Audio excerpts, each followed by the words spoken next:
Olá, estamos então agora no nosso quarto programa Magistrados de Sempre. E hoje nós temos o prazer de termos aqui duas figuras especiais, o Hélio Figueiredo, o Luiz Sanada, que vieram participar desse programa, contar um pouco da sua história, do tempo que vivenciaram no Poder Judiciário de Rondônia. Eu espero que vocês estejam com a gente acompanhando essa entrevista, que eu tenho certeza que vai trazer uma memória muito boa. Eu quero dar as boas-vindas então ao Hélio e ao Sanada e ao Gustavo, que está aqui com a gente hoje. Então, dando aqui as boas-vindas mais uma vez ao programa Magistrados de Sempre. Obrigado pela audiência. Eu gostaria de começar perguntando aqui para os nossos convidados de hoje, porque nós identificamos que ambos são de São Paulo, então que eles contassem um pouquinho sobre essa história de como eles vieram parar aqui em Rondônia para serem juízes do TJ. Então, por favor, doutor Hélio. Na realidade, tenho que voltar um pouquinho na minha vida, porque eu fui fazer direito meio por acaso, levado por um amigo que fazia direito também em Pouso Alegre, sul de Minas, chamado curso vago, que hoje não existe mais. E eu acabei me apaixonando pelo direito dentro da faculdade. E aquilo me abriu um universo muito grande. Eu era vendedor, contador, fui corretor de imóveis, fiz um pouco de tudo. E quando eu me formei, eu fui trabalhar na maior imobiliária de São Paulo, fazendo contrato imobiliário. E lá eu aprendi muito sobre direito imobiliário, direito civil, e dali eu desenvolvi e comecei a advogar. Logo que eu fui mandado embora da empresa, e não fui mandado embora por ineficiência não, é que a empresa ia fechar. E aí comecei a advogar. Foram tempos difíceis, não foram fáceis não. Mas durante 13 anos eu estava advogando e eu sentia que faltava alguma coisa. Eu dizia, eu preciso fazer alguma coisa maior, mais pelo geral, mais pela população em geral. Quando eu digo população, não tem caráter político nenhum, pelo cidadão. Eu via, o advogado é um cara que ouve muito o sofrimento do povo. E aí eu escolhi, só fiz concurso para magistratura. Fiz 2 em São Paulo, num eu passei no escrito, mas não estava preparado, eu renunciei ao oral. O segundo já não passei no escrito, por quê? Porque o tema era penal. E penal para mim sempre foi uma negação, sempre fui ruim de penal. Sempre, não, tanto que foi a pior nota do meu concurso aqui, foi de penal. E aí, depois, quando apareceu um concurso fora, o primeiro que apareceu foi Rondônia. E eu acabei vindo fazer, fiz. Naquela época eram 4 dias de prova escrita. Uma sentença e perguntas. E nessa eu fui classificado em 3º lugar. Que bacana. Que ano era, Hélio? 86. 86, né? Era o 3º concurso da magistratura. 3º concurso da magistratura. Né? Até quem me deu posse, na realidade, quem se interessou muito por mim para vir para cá foi o desembargador César Montenegro. Que era o presidente do tribunal. Que era o presidente do tribunal quando eu fiz a inscrição. Tanto que eu liguei de São Paulo para saber se eu podia fazer alguma coisa, foi ele que atendeu o telefone. Interessante, o tribunal era muito pequeno na época. E aí eu fui, mas quem me deu posse foi o desembargador Clemenceau Pedrosa Maia. Uma figura excepcional. E aí fiquei esse tempo todo. Foi esse desejo de fazer mais alguma coisa que me trouxe para a magistratura. E aí o primeiro estado que me recebeu de braços abertos foi Rondônia.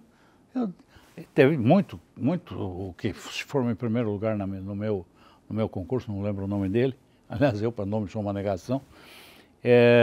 Eu acabei ficando, ele acabou indo embora depois de 3 ou 4 meses, porque ele passou para juiz federal no Rio de Janeiro. Não, eu não fiz. Eu podia ter tentado Minas, Paraná, até mesmo São Paulo, mas não fui. Resolvi fazer carreira aqui, fiz até um certo ponto carreira.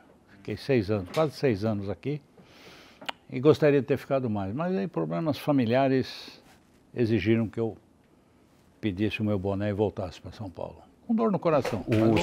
A gente estava conversando um pouquinho antes, e uma das pessoas que estão na ativa, que hoje integra o tribunal, é o desembargador Paulo Paulo Mori, né? Era Paulo do Mori, seu concurso, né? Do meu concurso. E uma pessoa, o pai dele morava mais ou menos próximo, aliás, mais ou menos próximo do Ipiranga, que era no jornal na Cursino. E nós estudamos alguma coisa lá em São Paulo, a gente pesquisou alguma coisa juntos e tal. E o Paulo Mori, pena que ele não está aqui, mas uma das maiores figuras que eu conheci. Sério, simples, nunca deixou o cargo subir a cabeça dele. E até, desculpa, vou contar um segredinho, quer dizer, segredinho não. Um dia ele chegou para mim, logo depois do concurso, e disse, pô, eu fui o último colocado. Eu digo, de jeito nenhum. Que foram registrados 450 candidatos e compareceram 270, 280, não lembro.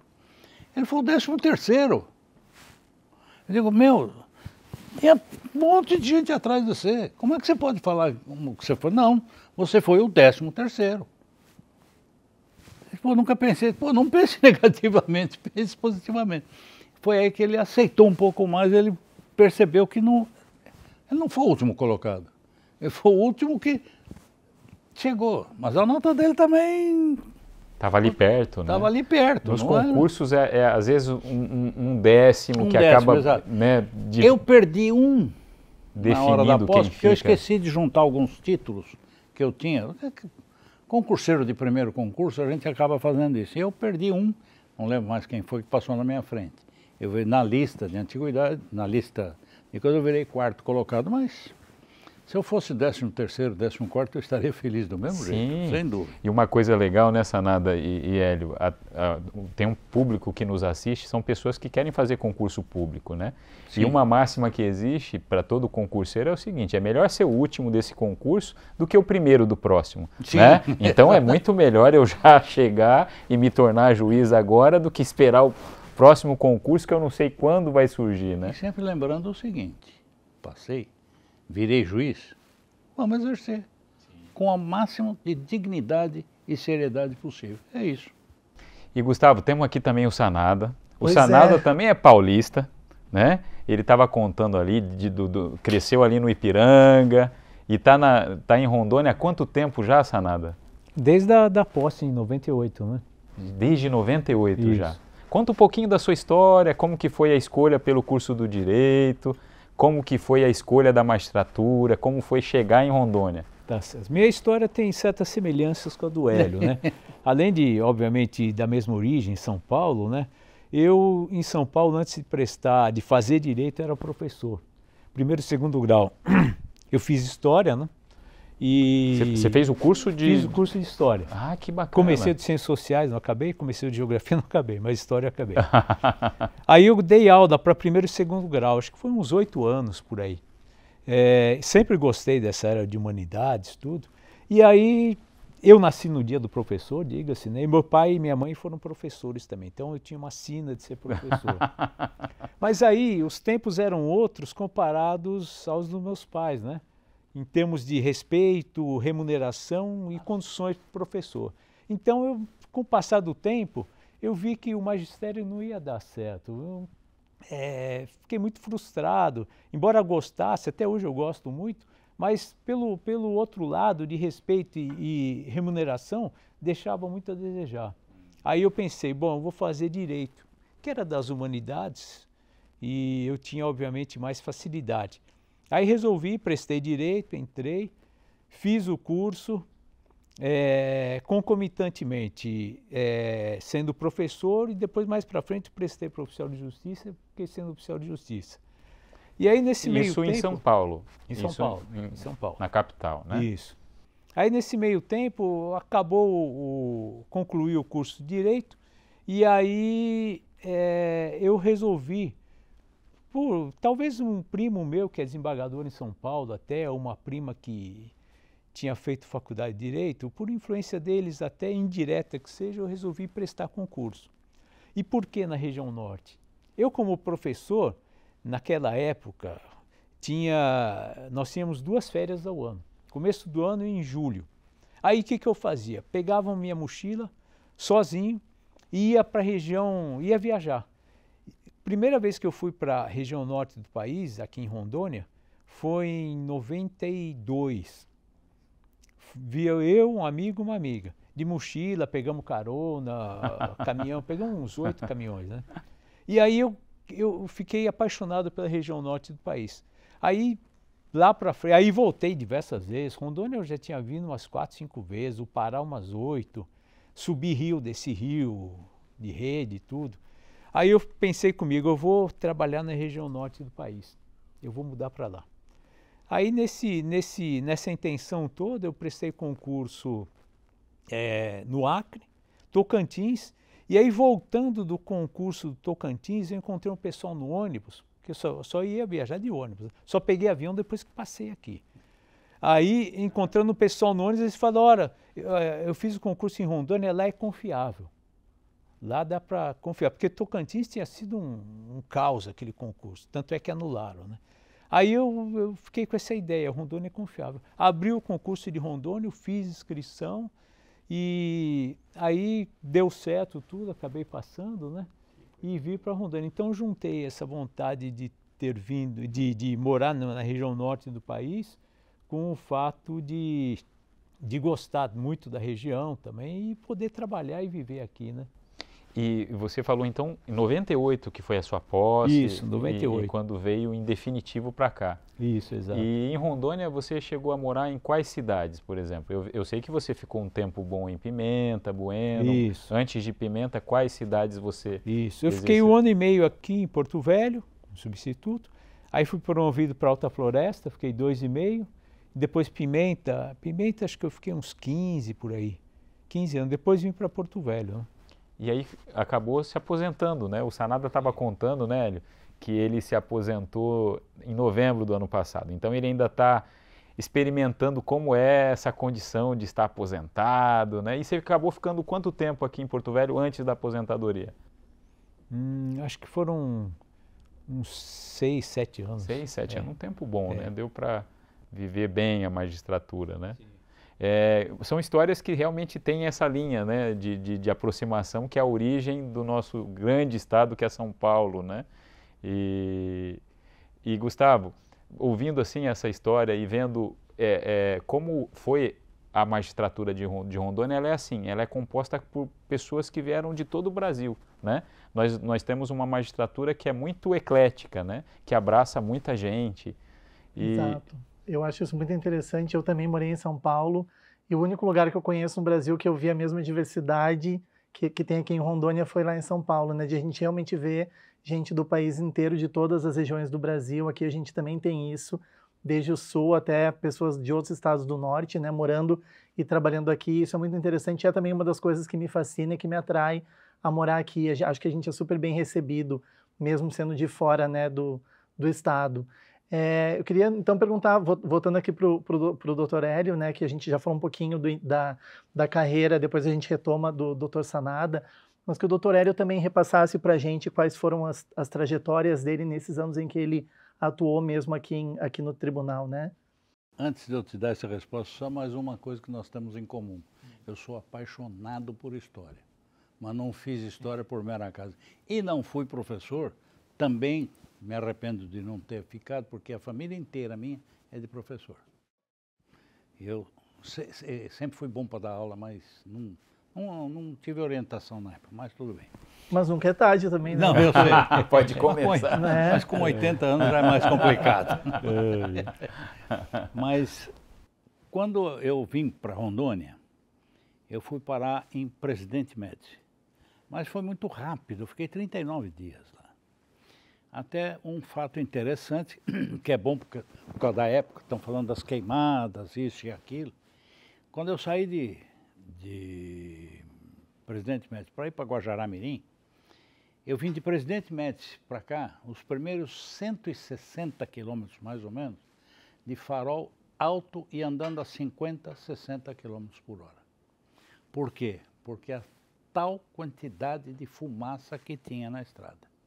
E não eram queimadas de floresta, isso eu descobri ao longo do tempo. É queimada que o pessoal faz da fazenda, do sítio, que é uma coisa, é multimilenar esse costume de queimar a terra.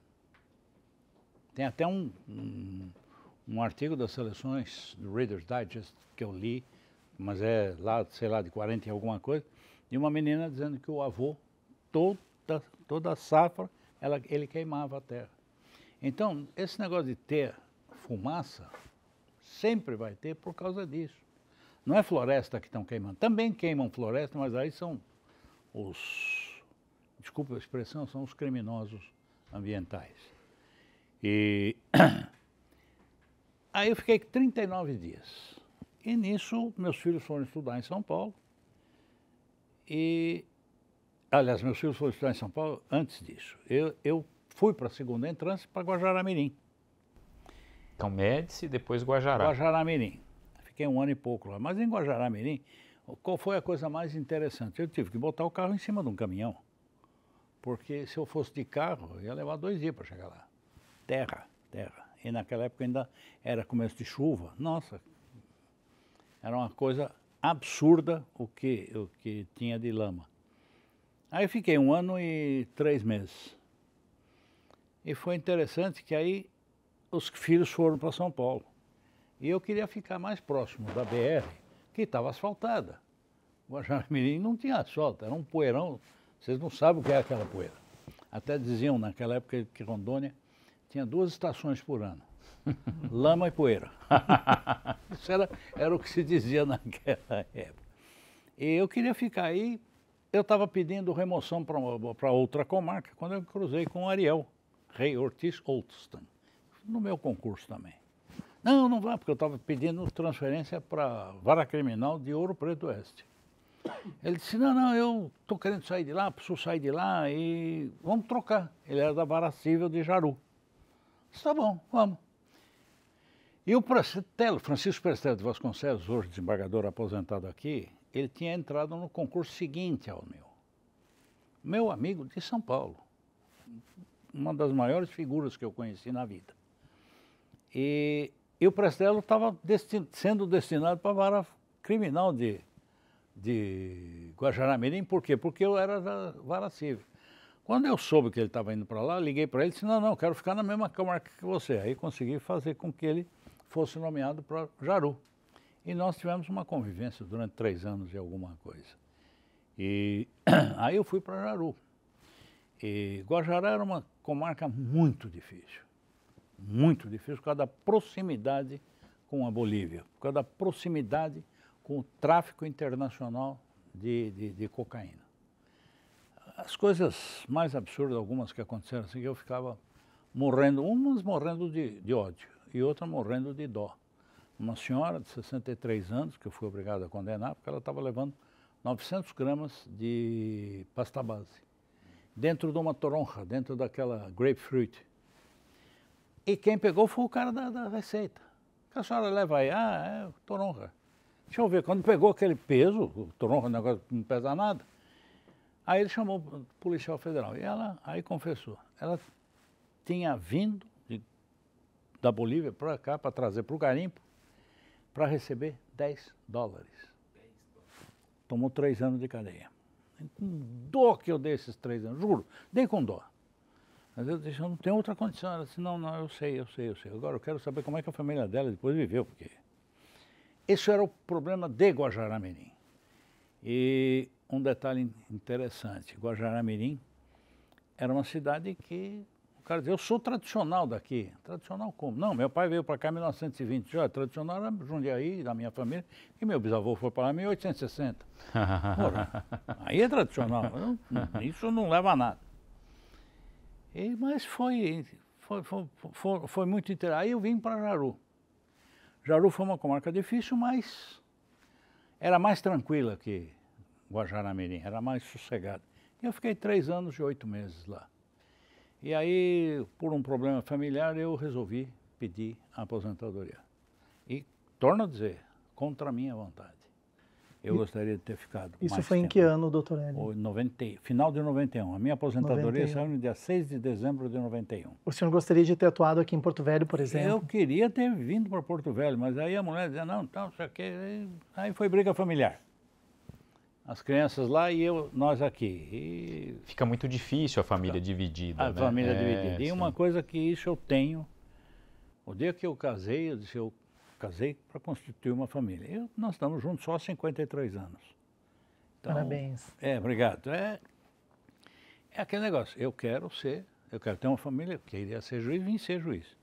Não vim para Porto Velho, infelizmente, mas respeito profundamente o Estado, respeito profundamente o Tribunal de Justiça daqui, que é respeitado no Brasil inteiro. É respeitado no Brasil inteiro. Eu escuto muitas vezes os comentários por aí. E essa foi... Aí depois voltei para São Paulo, ainda advoguei algum tempo. O filho se formou, tem escritório, disse, chega. Nenhum Não dá seguiu mais. a carreira de juiz? Quê? Nenhum dos filhos seguiu a carreira de juiz? Não, eu tenho 2 filhos, né? Uma filha que fez parte, ela hoje mora nos Estados Unidos, ela sempre trabalhou com eventos, etc. Ela gosta desse movimento de coisa. E o meu filho é advogado, e ele disse, não quero ser juiz. Ele ganha mais como advogado do que como juiz. E a mulher dele é uma pessoa também que trabalha e ganha muito bem. Eles os dois estão muito bem, eu não tenho preocupação financeira com eles nenhuma. Bom, por alguns anos eles não foram conterrâneos, né, contemporâneos no tribunal. O doutor Hélio saiu em 91, né, voltou para São Paulo. O doutor Sanada entrou em 97, 98, né, o concurso em 97, o início da carreira aqui em 98. Mas ambos já estão aposentados. Eu acho que isso é legal do nosso programa, né, mesmo de gerações diferentes dentro do tribunal, sim. Mas já compartilhando aí dessa experiência agora e também essa vivência, né, de aposentado. Eu queria fazer um link que o senhor falou sobre a questão do tráfico, da fronteira e tudo, da dificuldade, né? Enquanto trabalhou com isso lá em Guajará. E o doutor Sanada atuou nos últimos 2 anos, né, da sua carreira aqui no TJ, na vara de delitos de tóxicos, né, aqui em Porto Velho. Então, se o senhor também poderia contar um pouco dessa experiência, aproveitando aí o gancho do doutor Hélio, como foram esses 2 anos trabalhando com essa temática que é mesmo problemática aqui no nosso estado, né, por conta de tudo isso, do tráfico internacional e tudo mais. Certo. Esse problema do tráfico de drogas é histórico aqui em Rondônia, né? Até o Hélio estava comentando, desde aquela época, e obviamente que antecede a isso até, né? Sim. A condição de ser fronteira com países produtores, cultivadores de drogas, assim, facilita, né? Mas esses 2 anos que eu fiquei na vara entorpecentes foram extremamente gratificantes. No começo eu fiquei meio preocupado, porque sempre tem... Agora parece que eu até conversei com a Daniele, que está ali, a secretária lá da Entorpecentes, depois que dividiram as varas, criaram a segunda vara Entorpecentes, melhorou um pouco em termos de quantidade de serviço, aquelas coisas todas, né? Mas quando eu fui nomeado para a vara Entorpecentes, deu uma certa preocupação, porque é uma vara que tem uma fama, vamos dizer assim, de muito trabalho, perigo, questões sensíveis, mexer com pessoas perigosas e tudo mais, né?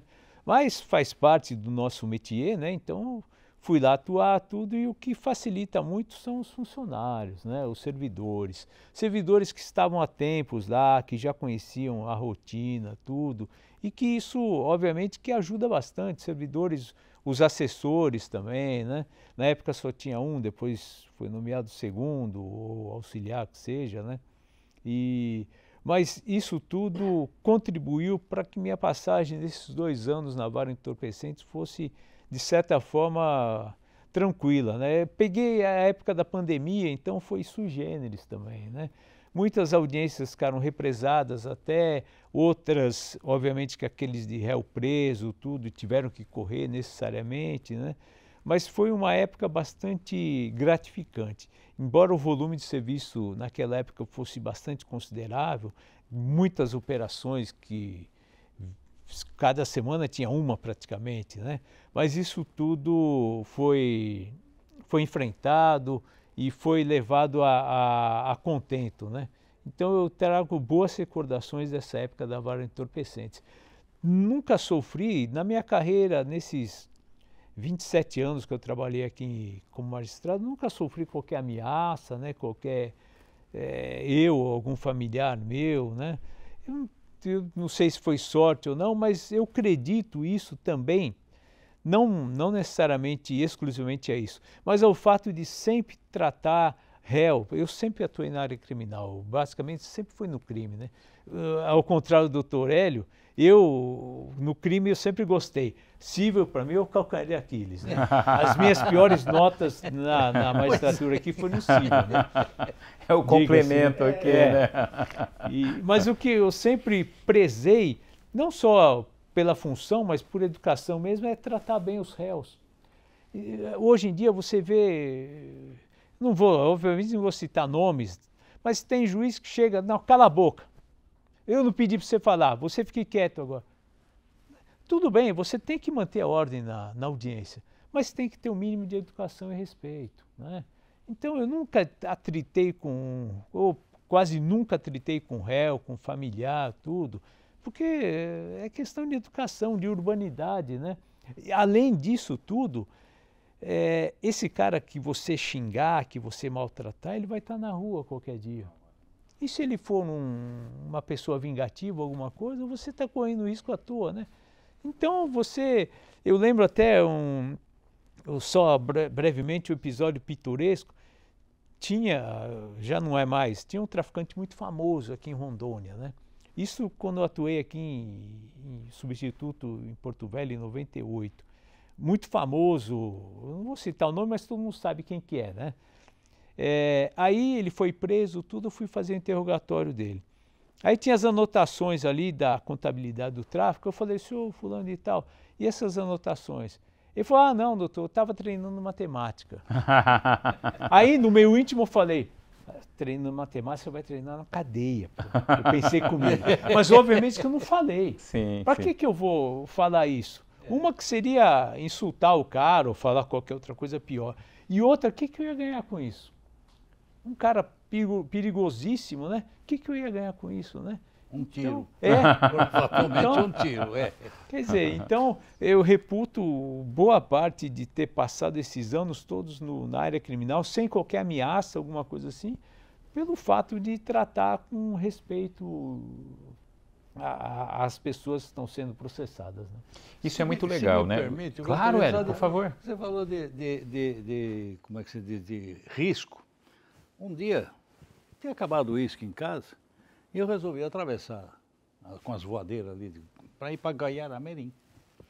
E muitas vezes eu respondia pela vara criminal, e eu tinha condenado um boliviano lá, 3 anos, mas ele já estava em regime aberto.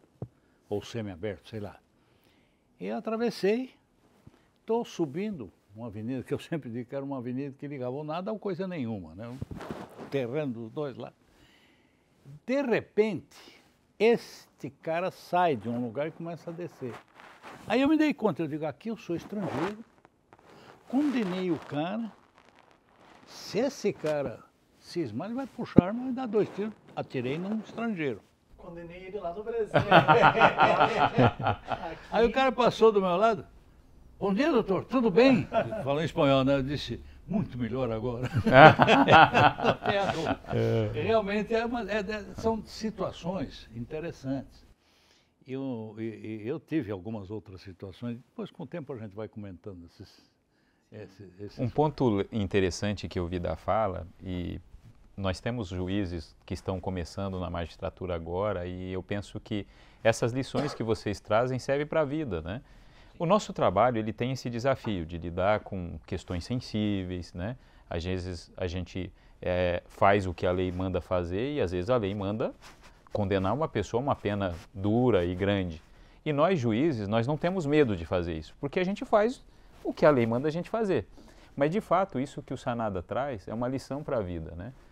Quem está diante de nós, né, por pior que seja, é um ser humano e todo ser humano merece o respeito. E uma das coisas da magistratura, que é uma ética entre a gente, é que a gente sempre vai olhar o outro como humano, né? Não como um inimigo, não como alguém que não merece o nosso respeito e atenção. Então, é muito bacana ouvir isso do Sanada, que de fato ele é um cara que no criminal sempre teve essa postura muito educada, né? E realmente é algo que pode nos ajudar, porque às vezes as pessoas acham que o criminoso, né, ele diante do juiz, acha que é o juiz que tá complicando a vida dele, mas eu sempre tinha a noção de que Na verdade, o que o juiz faz é consequência do ato que o réu praticou, né? Mas aqui a gente está para ouvir vocês, eu me empolguei com o assunto, né? Tudo bem. E eu vi que uma coisa também que vocês falaram, e eu gostaria que, se possível, vocês discorressem também sobre isso e tal. Eu vi que o Sanado, no momento da entrevista, ele falou, eu acho que o Hélio falou, desculpe, da situação de que às vezes a gente tem que decidir de uma forma, mas o coração da gente dói, né? Quando a gente tem que decidir daquela forma.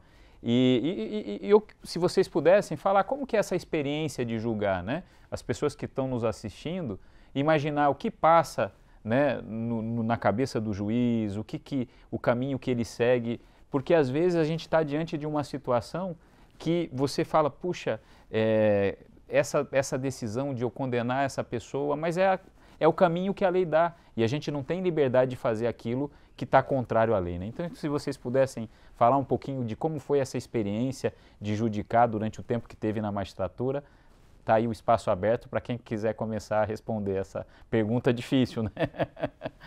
Pode começar, Sandro. Era daquele exemplo que você deu da mulher Da que mulher, tinha 900 gramas lá. Pô, morri de dó, mas o que eu ia fazer?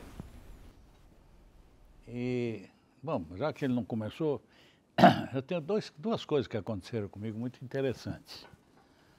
Uma, ela é engraçada por um lado, mas vamos dizer, é assustadora do outro. Bom, todo mundo vai saber o que era a dona do Cainágua de Jaru. E era uma senhora de cor, grande, corpulenta, e ela foi divorciar. Chegando lá, ela tinha ficado com tudo que valia. O bar, o carro, o telefone, que o telefone na época valia dinheiro, e a casa. E o marido tinha ficado só com um carrinho velho. Aí eu fiz as perguntas, eu disse, não tem jeito de ficar. Ela disse, não, ele não quer, ele quer ir embora, tá tudo bem. A senhora está satisfeita com a partilha? Ela disse, estou, se ela dissesse não, acho que eu brigava com ela. Aí entrou o marido, magricelinho, miudinho. Eu disse, ô, seu fulano, tem jeito de ficar com a mulher? Ah, doutor, cansei de apanhar. Eu não podia ter essa reação. O senhor está satisfeito com a partilha? Ela quer o fusquinha, doutor? Eu deixo. Aí eu já estava falei, pronto para deixar também. Como a sentença era padrão, eu disse para a secretária homologa, depressa, pelo amor de Deus. Pelo menos ele fica com o Não carro. tinha lei do Mário da Penha, né? Ainda. Disse que ele tomava sovas homéricas da mulher. Ele estava ansiosíssimo para terminar Ele a relação. queria ir embora, queria se eximir de responsabilidade. São coisas que acontecem. Sim, sim. São coisas que acontecem e a gente tem que... O judiciário é um lugar não só de histórias tristes, né? A gente consegue ter histórias engraçadas como essa, né? Aliás, teve advogado que brigou comigo. Eu advoguei 13 anos antes de sentar na magistratura. E uma coisa que eu nunca fiz por uma questão de princípio. Eu ouvia a testemunha que eu ia ouvir, de vez em quando eu dava uma corrigidazinha em alguma coisa que falava, mas nunca disse, olha, fala isso, fala aquilo. E eu já tinha assistido a alguns eventos em São Paulo, em audiência que eu estava esperando, e um dia o advogado disse, doutor, o senhor, quando a testemunha senta, o senhor começa a conquistar a testemunha. Eu disse, eu quero, eu começo mesmo. Mas por quê? Digo, porque senão ele vai responder aquilo que ele decorou do que você mandou ali. Eu tive aí muito tempo, eu não quero que ele responda o que ele sabe. Em geral, a testemunha falava tudo que ele não queria. Por quê? Porque eu nunca fui dizer, o senhor não pode mentir, senão eu vou determinar a sua prisão de acordo com 300 e não sei quanto do Código Penal, 339, se não me engano, não me lembro mais. O cara ficava assustado. Não. Perguntava se ele ia bem, família ia bem, não sei o quê. Eu cortava toda aquela ligação que ele tinha com o advogado. Interessante isso. Né? Então isso que fique para os juízes novos, que pensem um pouco nisso. Principalmente aqueles que tiveram alguma experiência como advogado, como eu. E é uma coisa, não tem jeito. É criar uma conexão com a testemunha. Conexão, né? Exatamente. Você tem que criar essa conexão. E assim, só para completar, numa audiência do trabalho, a testemunha, eu rio até hoje. Isso eu estava esperando, a minha audiência. E o cara respondia, o O advogado perguntava uma coisa, ele respondia, e eu olhava para o advogado. E não sei o que, e olhava para o advogado. Quando foi na quarta vez, é assim, né, doutor? Eu saí da sala para rir no corredor, porque senão eu ia rir ali dentro da sala. Aí até o juiz depois disse assim, o senhor pode sair para dar risada lá fora, eu não tenho que ficar aqui, não pode ganhar. Eu sei, infelizmente, né? Desculpe. Mas a testemunha, quer dizer, declarou, vamos dizer, confessou que estava depondo do que o advogado tinha mandado. E ainda ficava esperando a aprovação dele, né? Olhava para ver. Exatamente. Sabe, então são coisas. A gente tem que, e principalmente a testemunha, isso eu falo aqui em Rondônia, porque você tem muita testemunha que vem lá do meio do mato. 10, 12, 15 horas de ônibus na época de chuva, para chegar na BR e ainda pegar uma carona para mim, era complicado. O cara sofria para vir servir de testemunha ou parte, etc. e tal. E a testemunha, você olha assim, a testemunha está assustando. É Deus que está sentado ali na frente dela, não é o juiz. É Deus, então o juiz precisa descer a terra. Precisa vir mais para cá e deixar a testemunha à vontade. Interessante, né? Isso de quebrar essa tensão pouco, né? Antes da audiência, como até uma forma de preservar a íntegra mesmo, né? Do depoimento. E para você chegar o mais próximo possível daquilo que a verdade processual. Uhum. Porque a verdade mesmo a gente nunca vai chegar, mas a verdade processual a gente chega o mais próximo possível. Eu queria fazer aqui um intervalinho na nossa conversa e chamar, porque a gente tem uma pessoa aqui na plateia, a Daniela Carla de Souza Conceição, que trabalhou com o Dr. Sanada nos últimos anos, né, da carreira dele aqui no TJ Rondônia, na vara de entorpecentes. E aí queria abrir para a participação dela, para ela contar um pouco como foi essa experiência de trabalhar com o doutor. Fica à vontade, então, só o pessoal vai levar o microfone, só para a gente aproveitar aqui a presença dela e trazer um depoimento, né, de uma pessoa de fora. Então, aproveitar que a Daniela está aqui com a gente. Bom dia a todos. Bom, eu tive a honra, né, de trabalhar com o Dr. Sanada.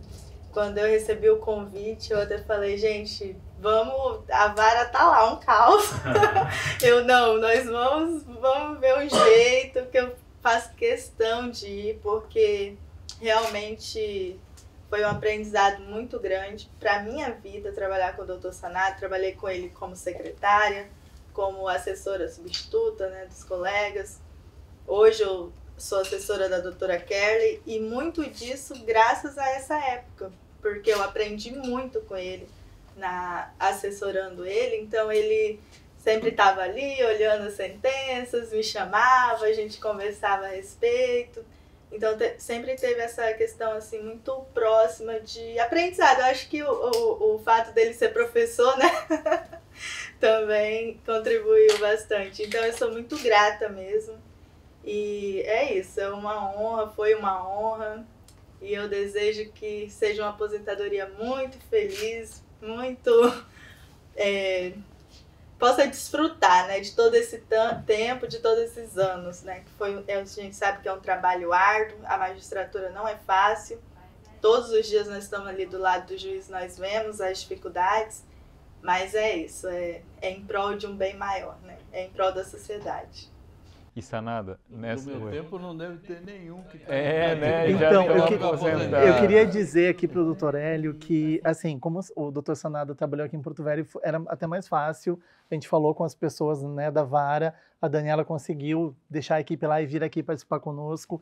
No caso do Dr. Hélio, como era Jaru, um pouco mais difícil, também faz mais tempo, a gente não conseguiu trazer ninguém, né, que trabalhou com o senhor, mas eu conversei com algumas pessoas, especialmente a Sueli, tentei conseguir até algum depoimento, né, em vídeo, mas infelizmente não foi possível, até por ser muito em cima da hora, não conseguimos, mas ela pediu para dizer para o senhor que o senhor é merecedor de todas as honras, tá? A Sueli, que trabalhou com o senhor em Jaru, que também está aposentada. Ah, sim. Essa menina vale ouro. Estou dizendo vale ouro porque todas as vezes que eu precisei de um trabalho extra, vamos dizer, estender expediente, etc., ela nunca disse não. Isso muito séria. E ela era a substituta da distribuidora. E eu tive um problema sério com uma distribuidora lá, que não era do quadro do tribunal, e eu tive que mandá-la de volta para a secretaria dela.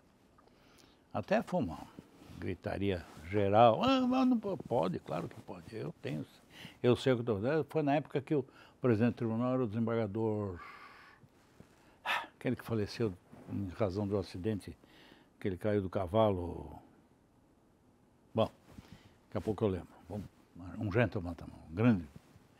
E ela até me representou. E quem ficou cuidando tanto do cartório da Vara Civil quanto da distribuição foi a Sueli.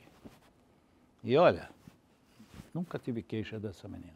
Ela realmente foi uma funcionária exemplar, daquelas que a gente tem prazer de dizer. Foi uma grande funcionária, pode ter certeza. Sanada, 27 anos de magistratura, né? Se você quiser trazer alguma história que marcou você nesse tempo de magistratura, uma história engraçada, algo que possa contribuir com as pessoas que estão nos assistindo, fica à vontade aí. Antes disso, deixa eu só agradecer então publicamente a Daniele ali, não só ela, como todos aqueles servidores que passaram, que trabalharam junto comigo, eu trabalhei junto com eles, né?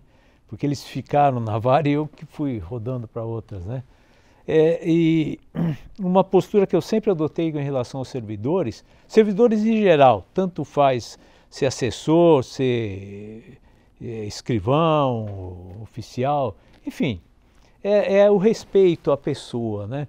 Embora o pessoal possa achar que hierarquicamente a gente esteja acima dos servidores, todos nós somos servidores, né? Então, não só do Tribunal de Justiça, mas também da coletividade, né? Então, principalmente aos novos, aquela postura do juiz se achar, o juiz é o Deus, isso não existe faz tempo, né? Mantenha essa postura que você vai tomar processo na sua cabeça, você vai ser processado por assédio, você vai sofrer grandes problemas. Então, aqueles novos, né, trate com humanidade, com respeito aos servidores, né? Embora ele ganhe menos que você, não é por causa disso que ele é menor que você, que ele não seja importante, né? Então essa é uma conduta que todo profissional deve ter, toda pessoa, aliás, deve ter, né? Mais ainda o juiz, porque o juiz tem certas obrigações morais, inclusive, que ele deve preservar. Ele não pode ter chilique na audiência e começar a gritar com o servidor porque não fez isso e aquilo. Isso não existe mais, né? Então eu quero agradecer em nome da Daniele todos os servidores que eu trabalhei, todos foram respeitosos comigo, eu procurei sempre ser respeitoso com eles, né? Por isso que eu não tive nesse tempo todo qualquer problema com relação à questão disciplinar. Então, obviamente teve um ou outro, mas foi coisa pequena assim que é resolvido ali mesmo, né? Tá? Queria fazer esse adendo. Sobre alguma coisa pitoresca que eu estava lembrando até, o Hélio estava falando de audiência, em Alta Floresta. A gente estava numa audiência ali, cível até, era até o Dr. Gilson, não sei se ele vai assistir, mas manda um abraço para ele. O Dr. Gilson estava lá, o Júlio, o secretário, né? E aí tinha o Dr. Flávio, que fazia às vezes defensor público, né? Aí de repente a gente está na audiência ali, discutindo as questões, bate na porta lá, aparece um cara, ele abre a porta assim, ó o salgado. Era o vendedor de salgado lá no fórum de Alta Floresta, uma casinha lá em Alta Floresta, o fórum, né? Aí ele viu que deu uma mancada, porque a gente estava na audiência, né? Ele fechou e foi embora, né? Quer dizer, não teve como a gente rir, né? Não tinha como ficar bravo, né? Porque foi tão espontâneo do cara ali. Então isso eu sempre lembro, né? Quando alguém fala de salgadinho, essas coisas, eu sempre lembro essa passagem. Essa história, história boa mesmo, né? De coisa assim, mas um dia um advogado, dizem que ele já faleceu, também nem lembro mais o nome dele. Ele fez uma petição que não dizia nada antes, muito pelo contrário, quer dizer, e Prestelo, poucas pessoas acho que sabem disso, ele fala 6 ou 7 línguas. Por isso que eu digo, é uma das maiores culturas que eu conheço. E eu levei a petição para ele ler, dizer, Chico, sempre eu tratei de Chico, né? Chico, que ele quer? Eu digo, não, você que é o champolhão das letras, você vai me dizer. O cara não pede nada. Ah, então tá bom. Eu indeferi. Meu despacho, eu tenho cópia desse despacho até hoje. Porque isso eu aprendi com um juiz da vara da Lapa, da vara distrital. Isso no tempo da vara distrital da Lapa, que você não sabe nem o que é. Que eu indefiro por ininteligibilidade e ausência de lógica. Devolva-se ao subscritor e oficie-se a ordem. Pelo amor de Deus, o cara não... Quem requeria era o advogado, não era a parte. Então daí você imagine o que vinha. Era um processo civil. Ele disse, este advogado possui cópia xerox das mercadorias empenhadas. Primeiro que não era empenhado, era penhorado. E segundo que passou a máquina em cima das mercadorias, ou passou a mercadoria em cima da máquina. Não, era do alto de penhora. Não dava para entender. Não, mas isso eu fui descobrir uns 9 meses depois. Aí quando eu descobri, você queria isso. Realmente, as mercadorias estavam penhoradas e ficaram, como aquilo é muito úmido, os maços de prego eram só um monte de ferrugem desse tamanho. E ele queria que o Estado, que o depositário, que era particular, pagasse. Nem tomei conhecimento. E não sei o que aconteceu depois também. Mas imagine, cara, este advogado possui cópia. E daí para frente o que ele pedia, não sei. Eu acho assim que, né, o nosso programa Magistrado de Sempre, ele também não é só essas entrevistas, só esse nosso podcast, nosso videocast.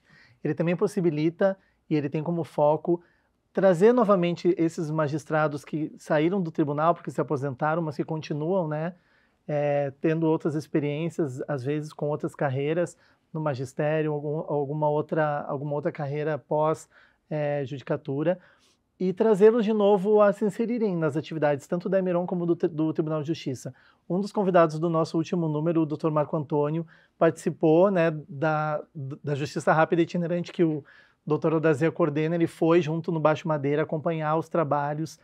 Então fica o convite também para os senhores participarem de outras atividades. O que eu queria perguntar é se os senhores continuam acompanhando o trabalho do Tribunal de Justiça de Rondônia, da Emeron, e o que vocês estão achando de como está o tribunal desde que saíram, né? O doutor Sanada faz pouco tempo, só um ano, mas o doutor Hélio que já faz décadas, né? Você continua anos. Em contato, continua acompanhando o TJ?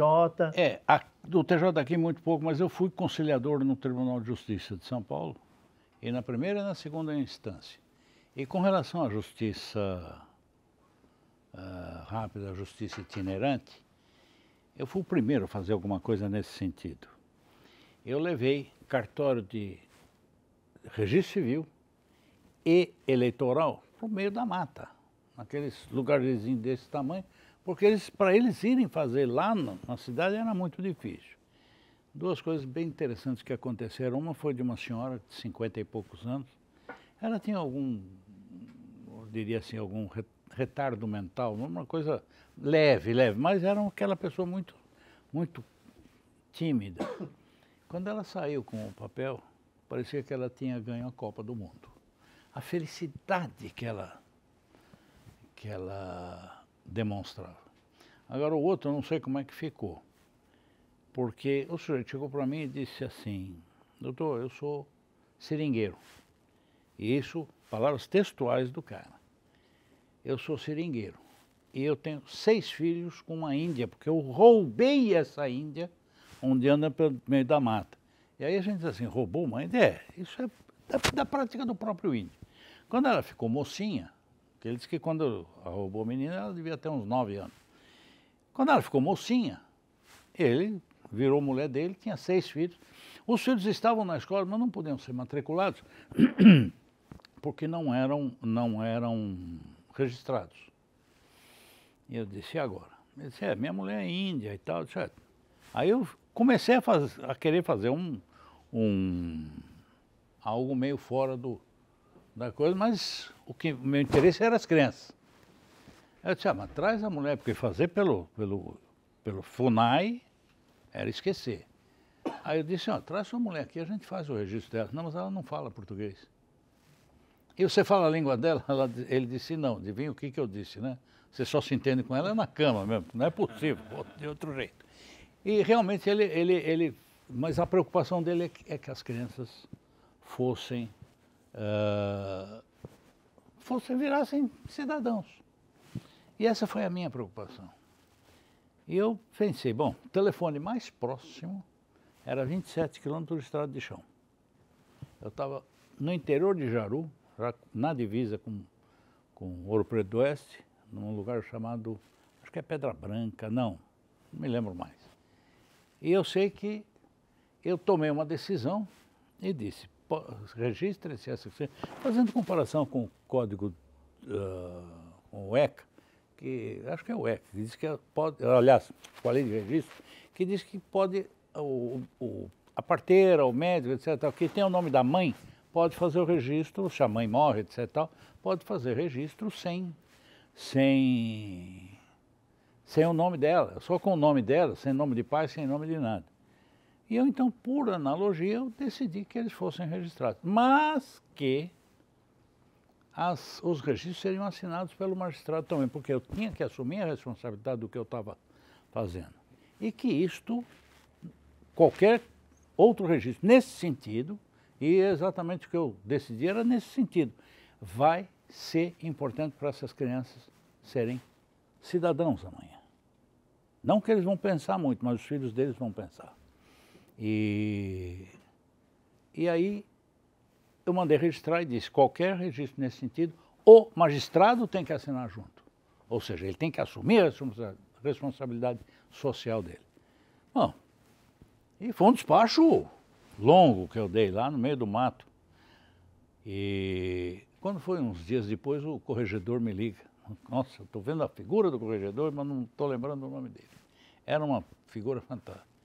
Olha, onde é que você tirou isso? Olha, foi daquele livro do fulano, que era o que tinha primeiro que escreveu sobre a lei de registros públicos. Eu disse, olha, eu decidi em razão disso. Ele disse, não, eu gostei. Eu gostei, achei fantástico. E eu acho que isso aí... E acho que ele andou dando conhecimento para os outros magistrados. Não sei se seguiram, mas como aqui a gente tem muita comunidade indígena, e acontece do sujeito ficar com uma criança lá, uma menina de lá, e aí? Não pode ser registrada? O interesse é da criança. Não é o interesse da FUNAI, do direito ou de quem quer que seja. O interesse principal é da criança, que eu acho que a gente tem que pensar nisso. Eles precisam estudar, ter uma vida. Exatamente. Né? Continuam aparecendo casos assim, doutora Odazé, que sempre acompanha as operações?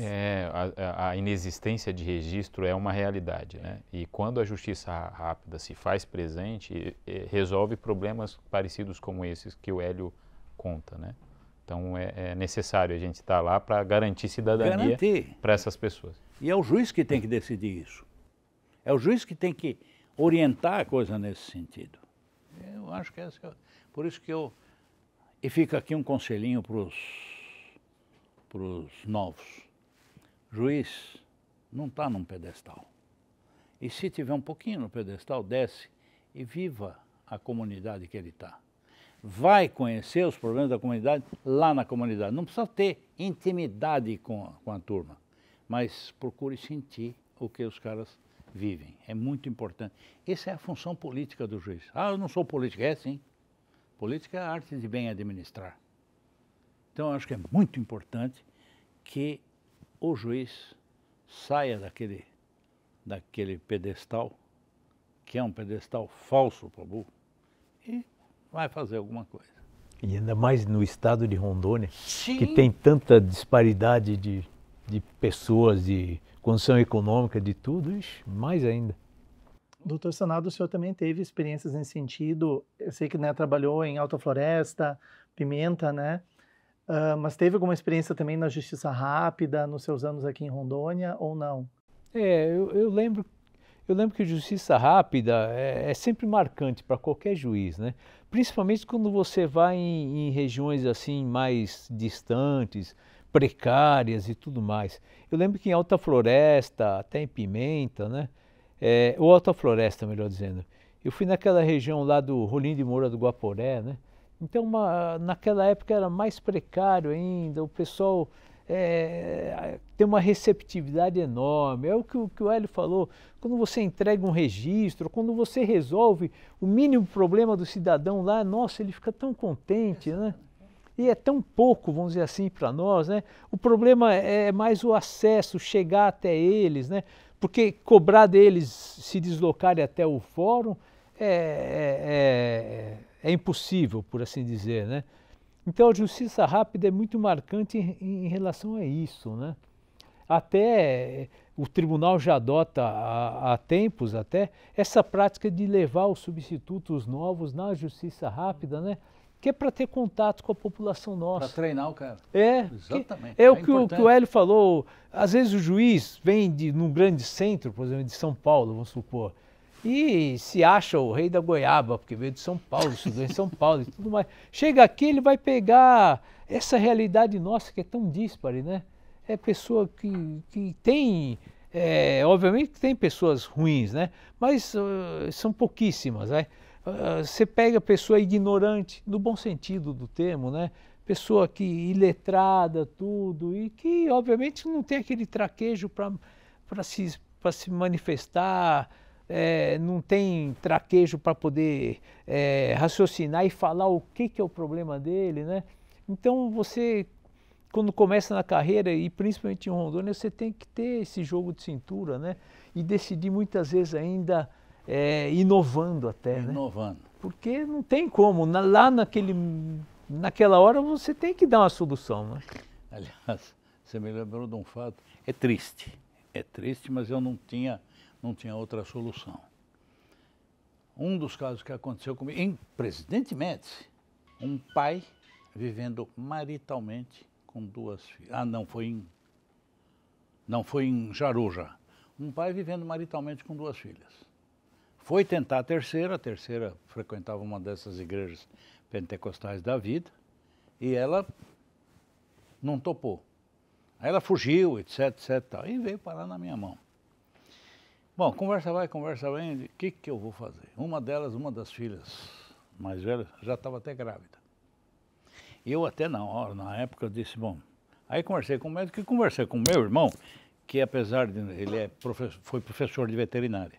Eu disse, qual a possibilidade de nascer monstro, qualquer coisa? Ele disse, olha, ao longo de consanguinidade, você tem uma degeneração da raça. Tanto que eu até comentei com o Darzinha, não existe mais cachorro pequinês no Brasil, porque vieram 250 famílias e dali a pouco começou a misturar e perdeu. Teve uma cachorrinha que não nasceu com dente, tinha 200 e tantas raízes de dente. Ela não conseguia comer, ela morreu de fome. Isso porque ele foi professor de faculdade e tal. Então, eu tinha que decidir de alguma maneira. Eu só tirei a mais nova da companhia do pai e deixei ele com as 2 mais velhas. Uma situação anômala, esdrúxula, mas eu ia fazer o quê? Tirar o pai, botar o pai na cadeia? As 2 meninas que tinham 16 e 15 anos, onde elas iam parar? Na prostituição, não tenha dúvida. O máximo que elas conseguiam saber fazer era varrer uma casa, era cuidar de alguma coisa. Elas eram muito crianças. E já tinham uma criança para vir. E eu disse, o certo seria esterilizá-las. Ou elas ou o pai. Mas não sei, aí não... Mas realmente foi uma situação que eu fiquei... E a decisão foi tomada em conjunto. Eu, promotor, assistente social e a psicóloga. Nós decidimos uma coisa, e disse, é o que de menos pior vai acontecer. Então deixa as 2 com o pai. Não sei mais o que aconteceu, porque eu fiquei muito pouco tempo lá. Mas você imagine, saindo de São Paulo capital. São Paulo capital, o primeiro caso que você pega, criminal um troço desse, foi uma paulada na moleira. Foi aí que eu disse, escuta, acorda, cara. Você está no outro mundo, você não está em outro estado. Isso a gente está falando dos anos 80, né, doutor Hélio? 86. Não tinha nem o ECA ainda, né? Não. Nem a Constituição de 88, enfim, outra época foi mesmo. Uma época muito complicada. Muito complicada. E você tinha umas coisas que você tinha que criar. E o Estado em formação, um Estado muito novo também. Muito né? novo, foi 82. É, desafios mesmo. Nossa, Desafios. eu que eu digo. Aliás, vocês desculpa, eu vou fazer uma brincadeira agora. O Benesbi, que era o prefeito de Guajará-Mirim, foi prefeito de Guajará-Mirim umas 4 vezes. Muito sério, ele era muito brincalhão. E um dia ele chegou para mim, pô, a prefeitura está sem dinheiro.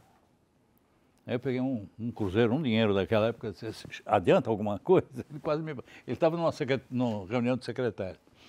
Mas o Benesbi, ele virou e disse assim, eu não sei o que eu faço, porque é muito tráfego que passa por aqui. Não é fácil. E aí eu fiz uma comparação. O território de Guajará-Mirim e Costa Marques, que eu era o substituto de Costa Marques, né, o substituto legal, eu disse, é o equivalente da Bélgica. Vamos declarar a independência e constituir a República da Cocaína? Ele disse, boa ideia. Evidentemente que foi uma gargalhada geral, mas é a tua história. Quer dizer, o que a gente vai fazer? A gente tem vamos dizer, poder. Que poder? O poder é uma coisa muito complicada. Então quando alguém fala, eu tenho poder, tem nada. Quem tem aquele do desenho animado lá, tem a força, não tem nada. Infelizmente o cara tem que se conscientizar que ele precisa estar aqui na Terra. Só está sentado em cima junto com o povo. É um bom caminho. É. Eu queria aproveitar, a gente já tem que, eu não sei quanto tempo já deu de gravação, mas a gente tem que começar já a ir pro final, né? Eu queria perguntar para o Dr. Sanada, porque eu percebi que o Dr. Sanada continuou morando aqui em Porto Velho, né? Depois de se aposentar. O senhor não tem ideia de fazer o mesmo caminho de retorno para São Paulo, como o Dr. Hélio? Pretende mesmo ficar por aqui? Como é que é a sua família também, se puder contar um pouquinho da sua família, como é que ficou? Enfim, só para a gente conhecer também um pouquinho mais esse do lado pessoal do senhor, certo. Da familiar. Eu estou morando aqui em Porto Velho, né, e vou continuar aqui, porque eu casei oficialmente há 7 anos por aí, né, mas já conheço minha esposa faz quase 20 anos, 20 e poucos anos, né. Era daqui? Nascida lá em Pimenta Bueno, né. Aí namoramos esse tempo todo e aí depois de quase 15, 16 anos de namoro, aí achamos que era época de casar, tá na hora de casar. Já deu tempo de conhecer, né? E aí casei, tenho uma filhinha pequena que atualmente está com 4 anos e meio de idade, né? E a minha vida continua sendo aqui em Rondônia, né? Embora tenha parentes ainda em São Paulo, irmã lá em São Paulo, a minha vida é aqui porque minha filha nasceu aqui, minha esposa nasceu aqui em Rondônia, os familiares dela moram aqui em Rondônia, tudo. Então, não pretendo voltar para São Paulo, não. Para passear, sim, isso é bacana, tudo, mas para morar eu acho que eu já não tenho mais aquela vontade que eu tinha antigamente de morar em São Paulo, não. O senhor tem ascendência japonesa? Sim, eu sou neto de japonês por parte de mãe. E se puder contar um pouquinho para a gente, porque em São Paulo a gente sabe que a comunidade japonesa é muito forte, né? Aqui já não tanto. Como é que é? O senhor tem essa ligação ainda muito forte com essa comunidade ou já não? Não, já não tenho mais. Os pais da minha mãe foram imigrantes, né? Vieram, salvo engano, no 3º navio do Japão para cá, né? E desembarcaram em São Paulo e fizeram aquele caminho tradicional, lavouras no interior de São Paulo, tudo depois vieram para a capital, né? Mas a ligação maior com esse lado oriental, japonês, né, era quando eu morava em São Paulo, tinha os outros parentes da minha mãe, a minha avó, meu avô eram vivos ainda, né? E depois quando vim para Rondônia diminuiu um pouco, o contato oriental que eu tenho aqui é mais com o Dr. Paulo Mori e tudo, né?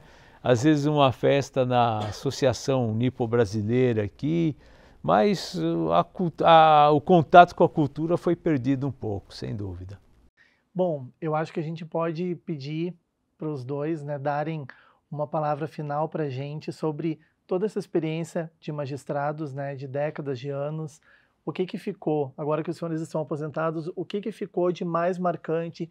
O que lembra em primeiro lugar quando lembra da sua carreira enquanto magistrado?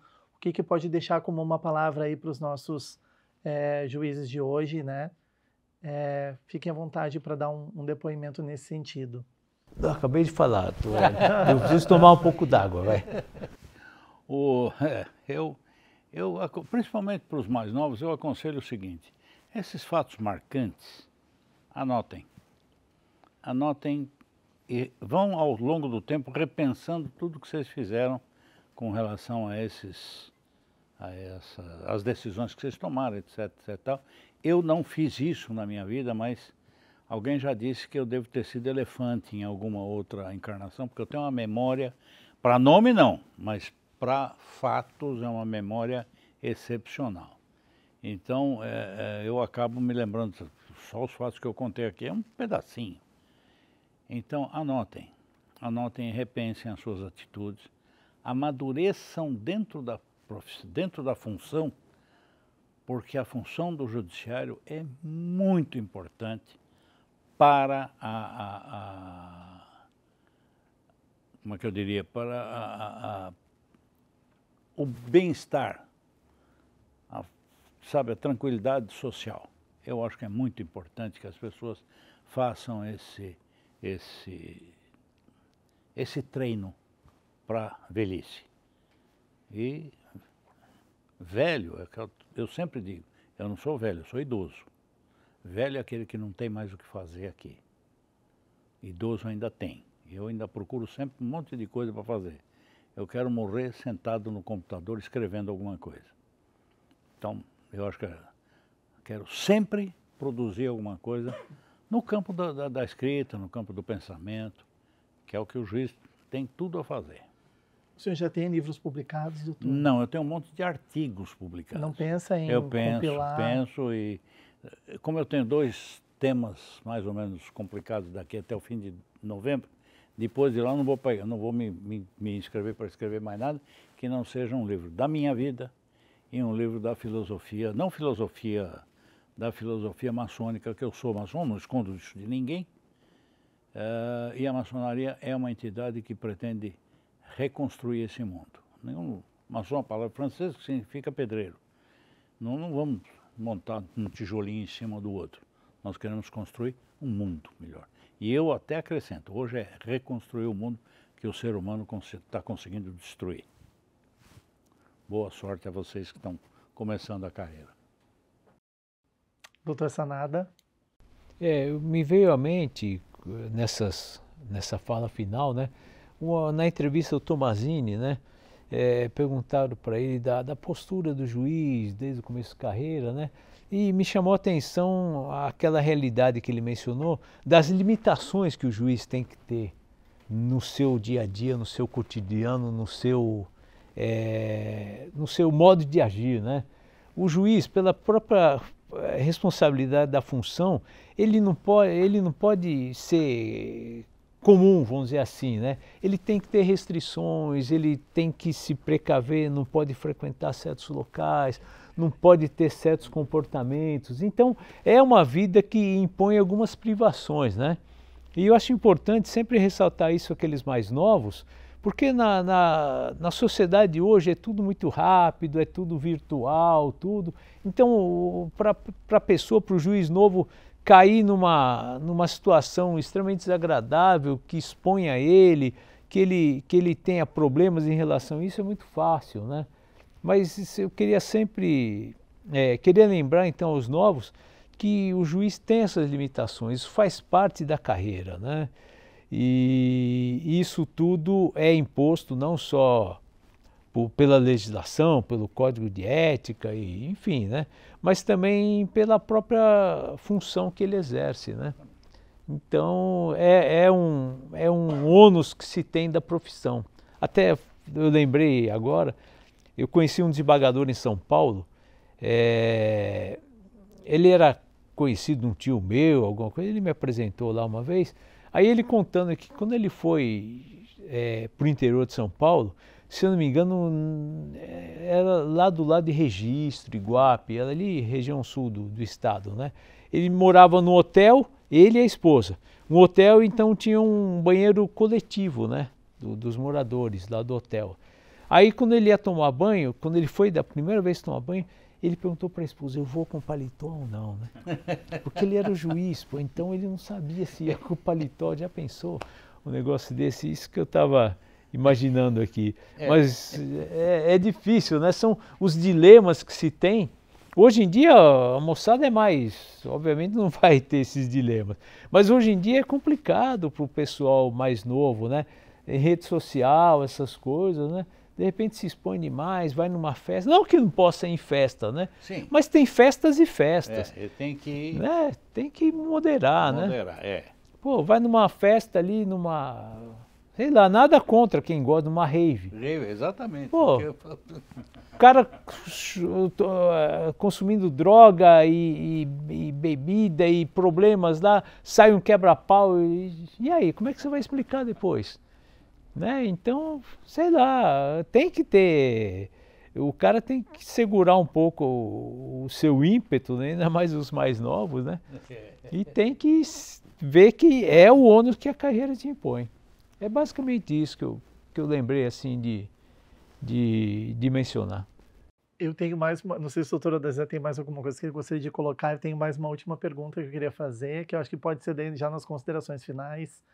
Queria perguntar primeiro para o doutor Hélio, nesses 30 anos, né, que o senhor já está aposentado, como tem sido sua vida, o que o senhor pode falar para aqueles que ainda estão na ativa, de como pensar nesse momento da aposentadoria, pela sua experiência já longa aí nesse tempo? Na realidade, o que mais eu consegui fazer foi uma coisa que eu sempre amei viajar. Então, muitas vezes as pessoas perguntam, cadê o Hélio? Está viajando para algum lugar. Então, é a coisa que mais me incentiva a continuar, é exatamente conhecer novas terras. Já estive na China, Vietnã, Tibete não dava para entrar na época que eu fui.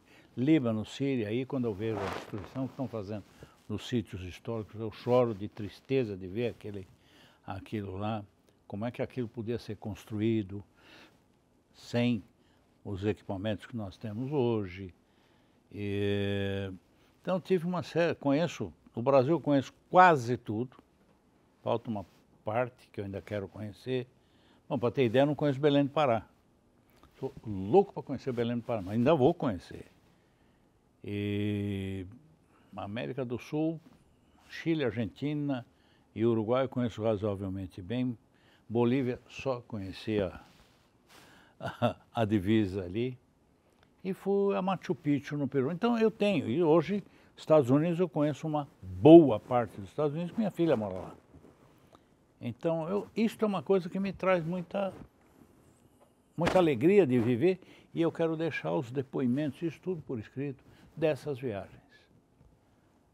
E isso, para as pessoas saberem que lá fora o mundo é muito parecido, mas com grandes diferenças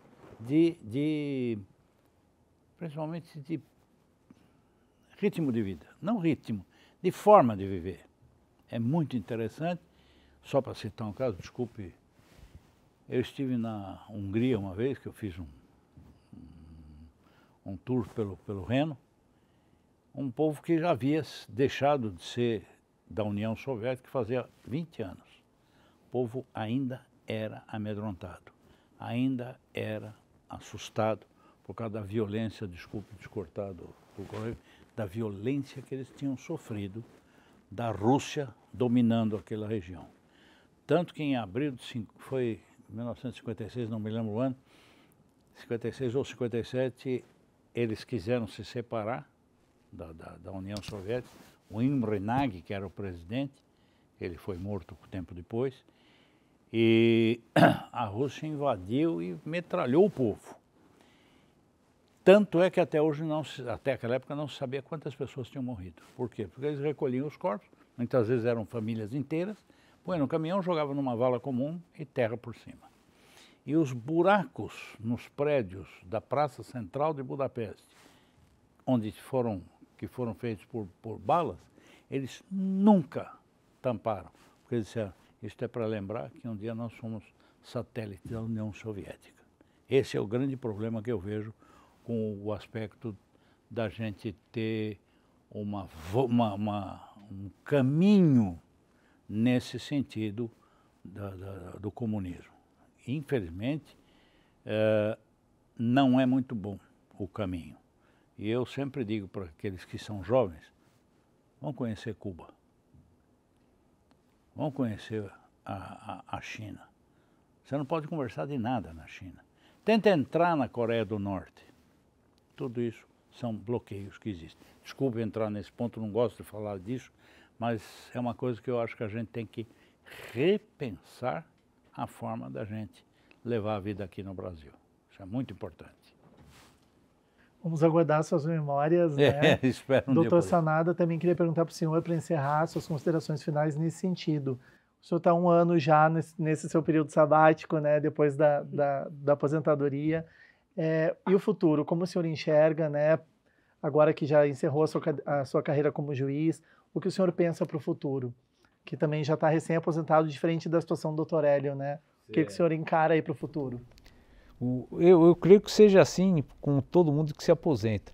Os primeiros meses ou o primeiro ano que seja uma maravilha, né? Porque você está em férias constantes. Então você fica lá no ócio, literal, o ócio literal, você não faz nada assim, né? Mas aí já começa a incomodar um pouco, né? Então eu já estou com planos do ano que vem, pensar em fazer alguma atividade, talvez até advogar algum outro caso, né? Vou já até essa semana já estava pensando em ir na OAB aqui para reativar a minha inscrição na ordem, né? Ou transferir de São Paulo para cá, não sei, parece que é possível. Então, ficar sem fazer nada, obviamente que não dá. Então, e outra também, né? Uma queixa que eu faço, vamos por assim dizer, é que a remuneração nossa, não ganhamos mal, sem dúvida, né? Mas a perda do poder aquisitivo do magistrado foi muito grande, né? Então eu estou percebendo que eu vou ter que ter alguma outra atividade para poder complementar a renda, né? Muita gente deve pensar, o cara está chorando de barriga cheia, mas não é bem assim não, hein?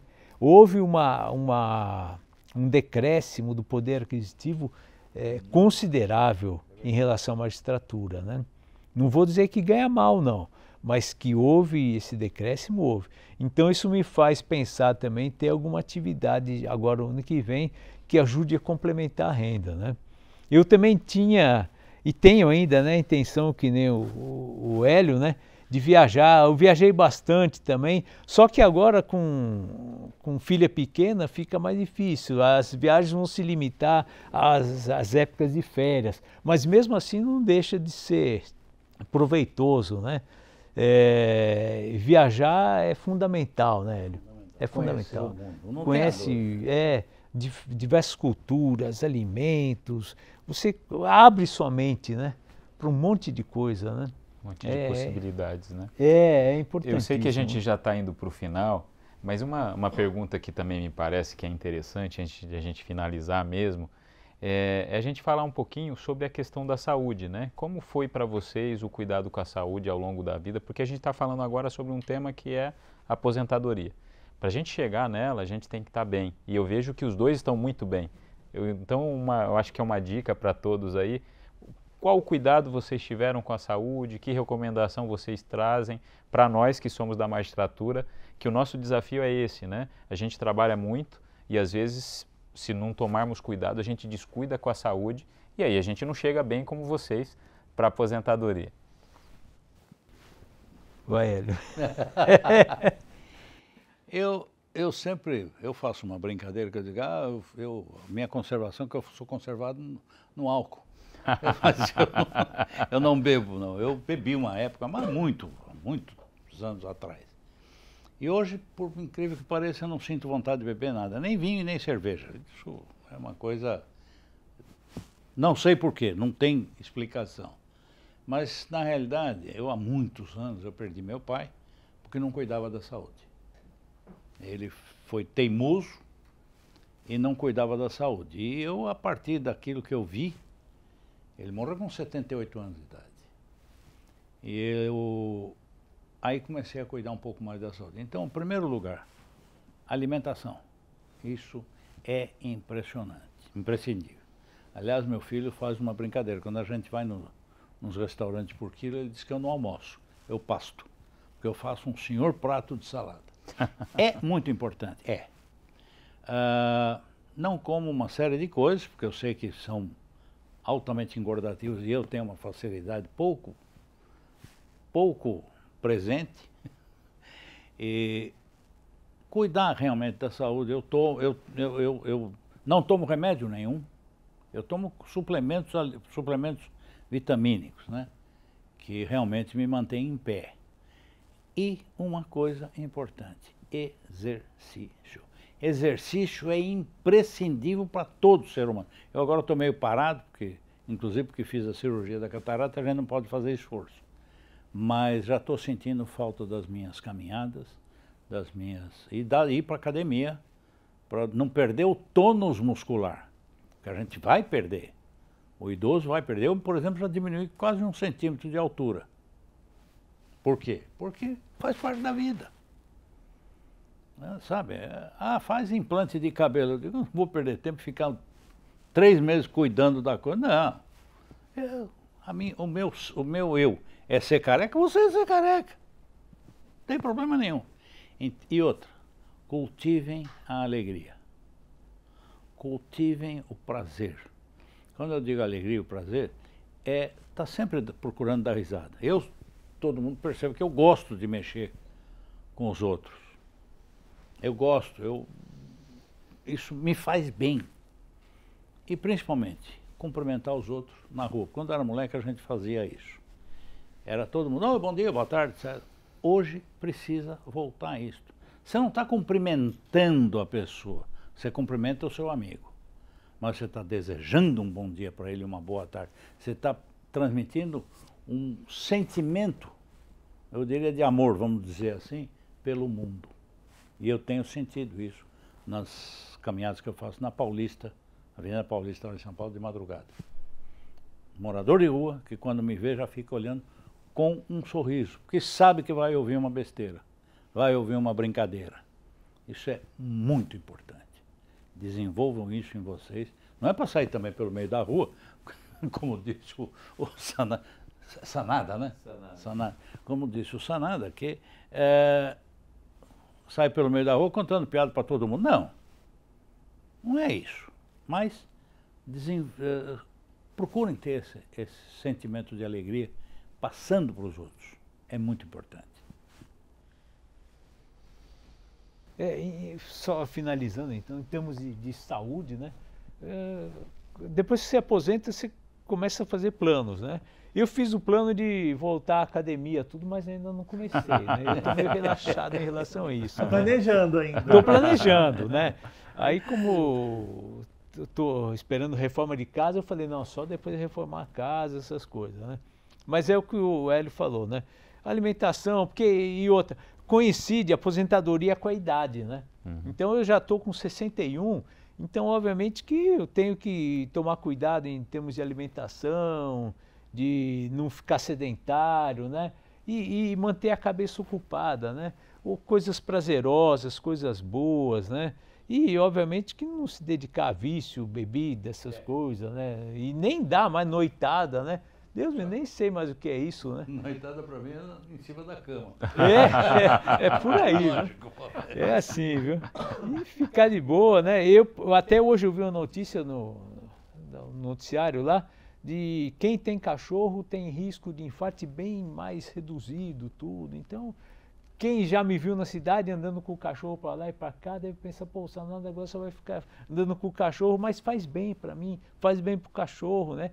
Então faz movimentar, né? É um hábito que é bom também, isso tudo é exercício também, né? Mas no final das coisas é isso, a gente tem que se cuidar, né? E outra, eu tenho sempre essa noção, nós estamos no terço final da vida, vamos aproveitar, né? Não loucamente, né, irresponsavelmente, mas vamos aproveitar, né, viver a vida. Viver a vida, é mais importante. Então aproveitar agora nessa fase, dizem a melhor idade. Não sei se eu queria saber quem é que inventou isso. Eu não sei, né, se é melhor. Mas é isso então, do meu lado, É isso que eu tinha que dizer. Gustavo, eu acho que a gente pode então, né? Se a gente continua aqui, eu tenho certeza que ficaríamos mais alguns minutos e horas aqui conversando, né? Porque vocês são muito interessantes, tem muito tema aí para trabalhar. Mas eu acho que a gente pode já, né, Gustavo, Pode, encerrar por favor, doutor. agradecendo aí ao Hélio, veio de São Paulo para estar aqui conosco, fez uma viagem chegando de madrugada aqui em Porto Velho, ao Sanada, está no meio de uma mudança, mas mesmo assim, gentilmente atendeu esse convite e permitiu que fizéssemos esse registro que vai ficar aqui na memória do Poder Judiciário, mais 2 homens, mais 2 seres humanos que contribuíram com a construção do Judiciário, do Tribunal de Justiça, deram tempos da sua vida dedicando à jurisdição e com a história deles eu tenho certeza que todos nós conseguimos extrair lições para a nossa vida e que todos nós possamos, então, na jurisdição, ter paixão pelo que a gente faz, cuidado com a nossa saúde, para a gente chegar na aposentadoria bem como eles estão. Obrigado aí pela atenção de vocês, agradecer ao Gustavo, né? Ajudou muito, foi um prazer estar aqui com você. Obrigado. E suas considerações finais aí, né? Não, eu queria só agradecer também, né, pela presença, pela disposição, estou impressionado com ambos, muito obrigado. E dizer que o programa continue acompanhando no nosso canal do YouTube, né, da Escola da Magistratura, essa e as próximas edições que vão ser publicadas, divulgue, compartilhe esse conteúdo e fiquem atentos às próximas programações aí do programa Magistrados de Sempre. Muito obrigado e até a próxima.